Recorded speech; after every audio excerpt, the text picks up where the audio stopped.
Pandian stores அடுத்த வர எபிசோட்ல பார்த்தீங்கன்னா, கதிர் ராஜிய கூட்டிட்டு வீட்டுக்கு வந்துட்டாங்க. வீட்ல வந்தோனே பார்த்தீங்க அப்படின்னா, செந்தில் வந்து கை கொடுப்பா, ஏன்னா பாதி போட்டியிலேயே வந்து நீ நல்லா பெர்ஃபார்மன்ஸ் பண்றன்னு சொல்லிட்டு உனக்கு பிரைஸ் அமௌண்ட் குடுத்து அனுப்பிச்சுட்டாங்களா?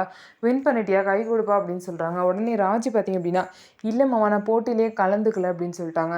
என்னடி இவ்ளோ தூரம் அடம் பிடிச்சு போனா, போய் போட்டியிலேயே கலந்துக்கலன்னு வர என்ன ஆச்சு? அப்படின்னு சொல்லிட்டு கோமதியிலேருந்து எல்லாமே கேட்குறாங்க. அதுக்கு வந்து பார்த்தீங்கன்னா, ராஜு வந்து அங்க ஒரு பிரச்சனை ஆயிருச்சுன்னு சொல்றாங்க. அவங்க நடந்த விஷயத்தலாம் சொல்ல வரப்ப, கதிர் வந்து நடுவுல தடுத்து, "இல்ல அவ வந்து கிளம்பி போனா தான். அங்க போயிட்டு அவளுக்கு வந்து இந்த மாரி அத்தை பேச்ச மீறி, மாமா பேச்ச மீறி போனோமே, ஒரு மாரி குற்ற உணர்ச்சியா இருக்கு." அப்படின்னு சொல்லிட்டு எனக்கு கால் பண்ணா. எனக்கு கால் பண்ணி வந்து கூட்டிட்டு போன்னு சொன்னா. அதனால தான் நான் போய் கூட்டிட்டு வந்துட்டேன் அப்படின்னு சொல்லிட்டு கதிர் அப்படியே பிளேட்ட மாத்தி போட்டுருவாரு. இதையே வீட்ல உள்ள எல்லாருமே நம்பிருவாங்க.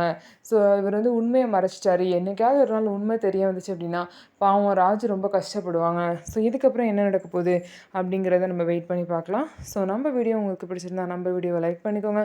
மறக்காம நம்மளோட சேனலை சப்ஸ்கிரைப் பண்ணிட்டு பாருங்க.